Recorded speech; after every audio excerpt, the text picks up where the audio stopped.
اعوذ باللہ من الشیطان الرجیم بسم اللہ الرحمن الرحیم وَنُنَزِّلُ مِنَ الْقُرْآنِ مَا هُوَ شِفَاءٌ وَرَحْمَةٌ لِّلْمُؤْمِنِينَ وَلَا يَزِيدُ الظَّالِمِينَ إِلَّا خَسَارًا وَإِذَا أَنْعَمْنَا عَلَى الْإِنسَانِ أَعْرَضَ وَنَأَىٰ بِجَانِبِهِ وَإِذَا مَسَّهُ الشَّرُّ كَانَ يَئُوسًا قُلْ كُلٌّ يَعْمَلُ عَلَىٰ شَاكِلَتِهِ فَرَبُّكُمْ عَالَمُ بِمَنْ هُوَ أَهْدَىٰ سَبِيلًا۔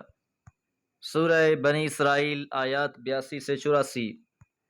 وَنُنَزِّلُ اور ہم نازل کرتے ہیں، من القرآن قرآن میں سے، ما ہوا شفاء جو شفا ہے، ورحمۃ اور رحمت ہے، للمؤمنین ایمان والوں کے لیے۔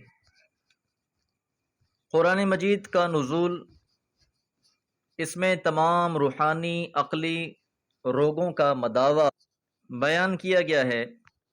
یہ قرآن مجید باعث شفا بھی ہے اور رحمت بھی ہے، لیکن ہے کس کے لیے؟ للمؤمنین، ایمان لانے والوں کے لیے۔ اور جو لوگ اس سے اعراض کرنے والے ہیں، اس سے منہ پھیر لینے والے ہیں، تو ان کے بارے میں فرمایا وَلَا يَزِيدُ الظَّالِمِينَ اور نہیں بڑھاتا یہ ظالموں کو، إِلَّا خَسَارًا مگر خسارے میں۔ یعنی قرآن مجید کا نزول جو لوگ ظالم ہیں ان کے لیے مزید خسارے کو بڑھا رہا ہے۔ ہر نازل ہونے والی آیت مبارکہ اہل ایمان کے ایمان میں اضافہ کر رہا ہے اور ظالموں کے لیے عناد اور سرکشی میں اضافہ ہوتا جا رہا ہے۔ تو جتنی سرکشی بڑھ رہی ہے، جتنا عناد بڑھ رہا ہے، اتنا ہی یہ حق سے دور ہوتے جا رہے ہیں، اتنا ہی یہ خسارے میں بڑھتے جا رہے ہیں۔ وَإِذَا اور جب أَنْعَمْنَا ہم انعام کرتے ہیں، عَلَى الْإِنسَانِ انسان پر، أَعْرَضَ تو اعراض کرتا ہے، وَنَأَىٰ بِجَانِبِهِ اور اپنے پہلو بدل لیتا ہے۔ انسان کا لفظ اگرچہ عام ہے، لیکن یہاں اس سے مراد قریش کے وہی اشرار اور مفسدین ہیں کہ جن کا کردار یہاں زیر بحث ہے۔ انہوں نے اللہ کی کتاب اور اس کے رسول سے متکبرانہ اعراض کی روش اختیار کی۔ کسی چیز سے اعراض شائستہ انداز میں بھی ہو سکتا ہے، لیکن جو انداز ان لوگوں کا تھا اس کے بارے میں قرآن مجید نے صحیح منظر کشی کی ہے۔ اعرض ونأى بجانبہ کہ جب انسان نفرت، بیزاری اور غرور کے انداز میں کسی چیز سے اعراض کرتا ہے، پہلو بدل لیتا ہے، مونڈے پھیر لیتا ہے، تو ایسے شخص کے لیے یہ لفظ استعمال ہوتے ہیں۔ تو فرمایا کہ انسان کا عجیب حال ہے کہ جب ہم اس پر اپنا فضل و انعام کرتے ہیں تب وہ ہم سے اکڑتا اور سرکشی اختیار کرتا ہے۔ وَإِذَا مَسَّهُ الشَّرُّ اور جب اس کو پہنچتی ہے کوئی تکلیف، کوئی مصیبت، كَانَ يَئُوسًا تو وہ مایوس ہو جاتا ہے۔ تو جب انسان کے اعمال کی پاداش میں جب اس پر کوئی مصیبت آ جاتی ہے، اسے کوئی مصیبت گرفتار کر لیتی ہے، تو وہ دل شکستہ اور مایوس ہو جاتا ہے۔ حالانکہ اس کے لیے صحیح روش، صحیح طریقہ تو یہ تھا کہ ہمارے انعام پر شکر گزار ہوتا اور کوئی آزمائش پیش آتی تو اس پر صبر کرتا۔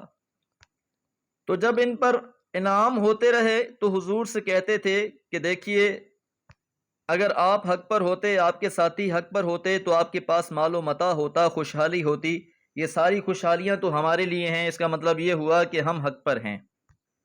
اور اس بات کو بنیاد بنا کے آپ کی دعوت اور تذکیر سے منہ پھیر لیتے تھے، لیکن جیسے ہی ان پر کوئی تکلیف آتی، ان کو دھر لیا جاتا تو ان کا سارا نشہ اتر جاتا اور وہ یاس اور نامرادی کی تصویر بن کر رہ جاتے۔ قل کہہ دیجئے محمد صلی اللہ علیہ وسلم، کل یعمل ہر ایک عمل کر رہا ہے، علی شاکلتہ اپنی روش پر، اپنے طریقے پر۔ فربکم پس تمہارا رب، عالم خوب جانتا ہے بیمن ہوا اس کو جو اہدا سبیلا صحیح تر راستے پر ہے۔ تو جب کوئی بات ماننے کے لیے تیار نہیں ہوتا تو اس سے آخر یہی کہہ دیا جاتا ہے کہ تم اپنی روش پر قائم رہو، اپنے طریقے پر قائم رہو، اور میں بہرحال اپنی دعوت پر قائم رہوں گا۔ تمہارا رب خوب جانتا ہے کہ سیدھے راستے پر کون ہے۔ اپنے گمان کے مطابق تم یا میں اور میرے ساتھی آگے آنے والے حالات بتا دیں گے کہ منزل پر کون پہنچتا ہے۔ تو گویا یہ آیت مبارکہ میں اشارہ ہے آپ کو اس بات کی طرف کہ اب ان کا معاملہ آپ اللہ پر چھوڑ دیجئے اور آپ اپنی دعوت اور حق پر ڈٹے رہیں۔ دعا ہے رب کریم ہم پر حق کی راہ کو آسان فرمائے۔ وما علیہ الا البلاغ۔